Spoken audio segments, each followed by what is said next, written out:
तो dear students, welcome to the chapter air water and weather. अब तो देखते ही हैं कि जब बारिश होती है तो क्या होता है, जल सा हो जाता है, लोग कूदते हैं उसमें।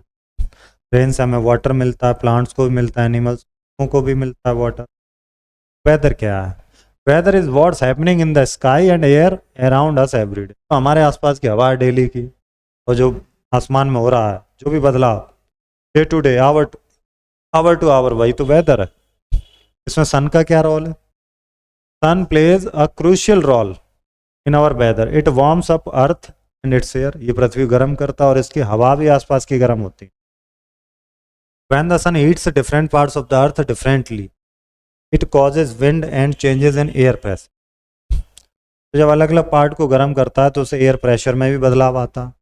सन हेल्प करता है वाटर एवेपोरेट करने में। ओशियन से वाटर एवेपोरेट होता है, लेक से होता है, रिवर से होता है, और जिससे क्या बनते हैं बाद में? क्लाउड्स बनते हैं, और उनसे क्या होती है? बहुत जरूरी। अब ये मॉर्निंग, नून और इवनिंग का क्या concept? In the morning sun rises, it start to warm up the. सुबह सुबह सन सूर्य निकलता है तो वार्म अप करता है एयर को और ग्राउंड को। This is why mornings are usually clear by noon. When the sun is highest in the sky, it is often the warmest part of the day. जब हाईएस्ट होता है sky पे तो सबसे ज़्यादा गर्मी।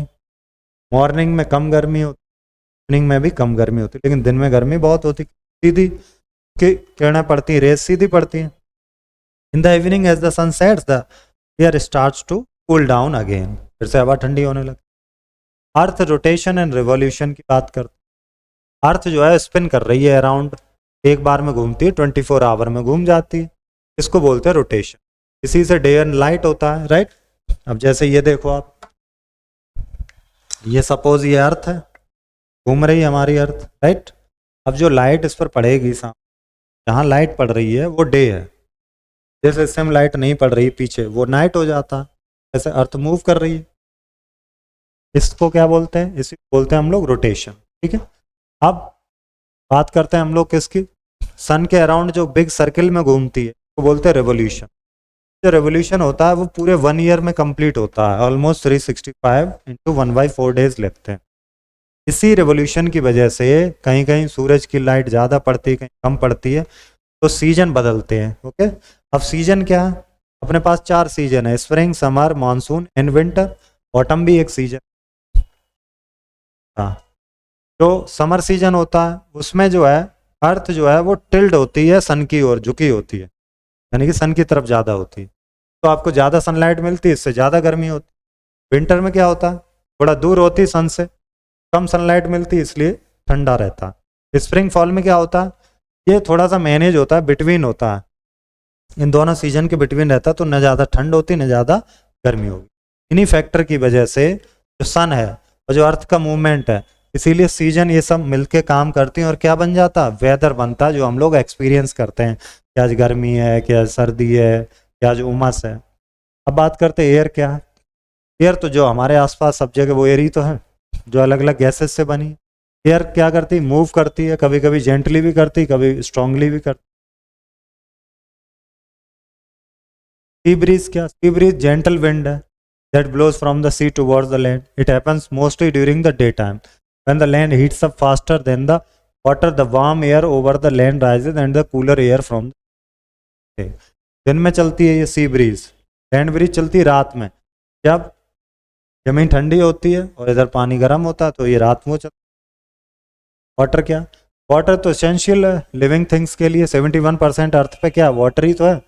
It is found in ocean, river, lakes and ponds. इन सब जगह वाटर मिलता है। वाटर 3 तरह से मिल सकता है, लिक्विड के फॉर्म में, सॉलिड के फॉर्म में, गैस के फॉर्म। प्रेसिपिटेशन क्या है? Precipitation when water falls from the sky to the earth surface. It happens after water vapour in the air cools and condenses tiny droplet forming clouds. When these droplets combine and become too heavy and fall as precipitation. तो जमीन से जा रहा है पानी भाप बन के, फिर वो जम रहा है, फिर जब वो जम जाता है फिर पानी नीचे गिरता है, और ये जो ड्रॉपलेट्स हैं, पानी की जो बूंदें हैं, वो बहुत हैवी होती हैं। जब वो नीचे गिर रही होती हैं तो उसी बोलते हैं precipitation. Different type of precipitation होते हैं, जैसे कि रेन है, स्नो है, स्लीट है, हेल है। रेन में लिक्विड होता है, सीधा पानी की बूंदें गिरती। स्नो में क्या होता है? बर्फ के टुकड़े से गिर रहे होते हैं। स्प्लिट में बर्फ के बहुत छोटे छोटे पतले टुकड़े होते हैं। हेल में क्या होता है, बर्फ की बॉल, ओले गिर रहे हैं ना, सर में लग जाए तो फूट जाए, जैसे कि मटर के दाने जितने या फिर गोल्फ बॉल जितने बड़े भी हो सकते। अब बात करते हैं वाटर साइकिल की। वाटर साइकिल में पहला है एवेपोरेशन, दूसरा कंडेंसेशन, तीसरा परसिपिटेशन। अब जरा समझिए, चौथा है कलेक्शन। ये वाटर है, सनलाइट है, हीट आया, हीट से वाटर ऊपर गया, इसको बोलते हैं वाटर का एवेपोरेशन हो। क्या बोलते हैं, एवेपोरेशन। वाटर साइकिल स्टार्ट होता है एवेपोरेशन से, जब सन हीट करता है वाटर ओशियन का, लेक का, रिवर का, और ये वेपर में बदलता है। इस प्रोसेस को कहते हैं एवेपोरेशन। फिर प्रोसेस है कंडेंसेशन। जब वाटर के वेपर थोड़े ऊपर पहुंच जाते हैं आसमान में तो ठंडे हो जाते हैं वहां पर वो, तो जब ठंडे हो जाते हैं तो ये छोटे छोटे टुकड़ों में पानी की बूंदों में जमने से लगते हैं। इसी प्रोसेस को जमने से क्या बन जाते हैं, क्लाउड बन जाते हैं। और जो गैस को लिक्विड में जो बदल रहा है उसको कहते हैं कंडेंसेशन। ठीक। अब प्रेसिपिटेशन अभी ऊपर पढ़े थे आप, तो ये ड्रॉपलेट्स हैं वो क्लाउड में बहुत जब हैवी हो जाती हैं तो ये नीचे गिरना स्टार्ट हो जाती हैं अर्थ पर। इस कॉन्सेप्ट को कहते हैं क्या, प्रेसिपिटेशन। इसी में स्नो हो गया, रेन हो गया, स्लीट हो गया, या हेल, ओले गिरना, बर्फ पड़ना, ये सब। अब कलेक्शन, जो पानी नीचे गिरता है प्रेसिपिटेशन से, ये एक जगह तो ऐसा तो है नहीं कि एक ही जगह गिर रहा, कोई ग्राउंड सोख लेता है, वो अंडर वाटर में चला जाता, कहीं लैंड पर चला जाता है पानी, है ना, कहीं रिवर में चला जाता है तो ओशियन में पहुंच जाता है, कहीं जो है आइस जो है वो जम जाती लंबे समय तक तो ग्लेशियर बन जाता। पांचवा स्टेप है एंड बैक टू इवेपोरेशन, वापस से फिर से रिपीट, ये सारे स्टेप, पानी फिर से भाप बन के ऊपर जाता है, तो कहते हैं वाटर साइकिल। ठीक है। अब बात करते हैं इम्प्योर वाटर। प्योर वाटर मतलब जो कि साफ पानी नहीं, गंदा पानी। Water is very important for all living things, but sometimes the water we find is not clean enough to use for drinking. कोई तो ऐसा भी पानी होता है जिसे आप पी नहीं सकते। आजकल नदियों का पानी तो बहुत ज़्यादा ही गंदा कर रखा है, आप उसको पी नहीं सकते। इसी पानी को कहते हैं इम्प्योर। एक्स्ट्रा थिंग्स जो वाटर में रहती हैं, इम्प्योरिटीज हैं, इट कैन मेक अस सिक, अगर हम पीते हैं तो बीमार पड़ सकते। टेस्ट और स्मेल बहुत गंदी आती है इससे, हार्म कर सकते हैं प्लांट्स को, एनिमल्स। गुड तो बिल्कुल नहीं है कुकिंग और क्लीनिंग के लिए। अब बात करते हैं प्योरिफिकेशन, क्या वाटर को प्योर कैसे करें गंदे पानी। क्लीन वाटर बहुत इंपॉर्टेंट है हमारी हेल्थ के लिए। वाटर जो हमें देते हैं वो इनफ तो नहीं है पीने के लिए, तो हमें परेशान होने की बात तो है नहीं, हम इसे प्योरीफाई कर सकते हैं। पहला प्रोसेस है सेडिमेंटेशन। इसमें क्या होता है, गंदे पानी को हम लोग क्या करते हैं, कुछ समय के लिए रख देते हैं। इससे क्या होता है, जो गंदगी है वो नीचे बैठ जाती है ना, साफ पानी ऊपर आ जाता है। ये पानी हम लोग इस तरह से साफ करते हैं। अब दूसरा है डिकेंटेशन। डिकेंटेशन क्या, जब सेडिमेशन हो जाता है क्या करते हैं हम लोग, जो साफ पानी उसको दूसरे बर्तन में पलटते हैं, फिर क्या करते हैं, स्लोली टिल्ट द कंटेनर को थोड़ा तिरछा कर लेते हैं, टिल्ट कर लेते हैं।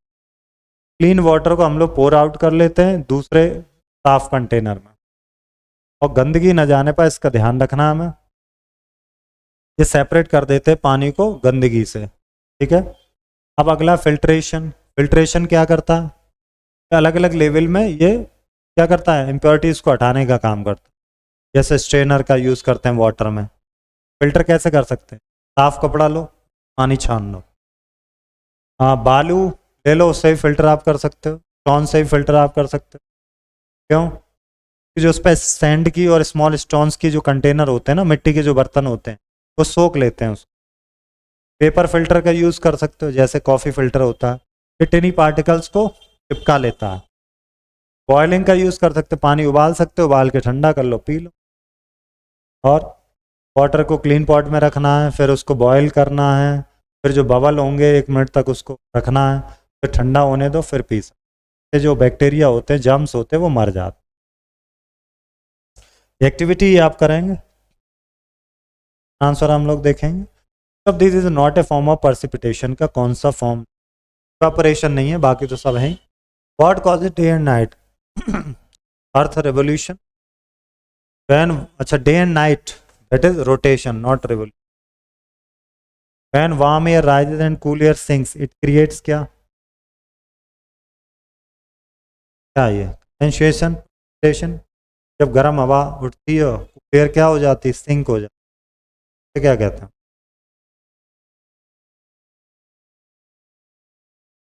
विंडी तो कह रहे हैं, वही तो है। Which process turns water vapour into liquid water, क्या बोलते हैं हम लोग? Concession. During which season does your area receive the most direct sunlight? Summer में ज़्यादा सनलाइट होती। ये चैप्टर पढ़ के आप दोबारा से करें। ये सी ब्रीज की बात करें, सी टू द लैंड, यहाँ सी भर लेंगे। अर्थ का रोटेशन लिखेंगे 24 आवर्स, यहाँ फिल करें। टू फॉल्स देखते हैं।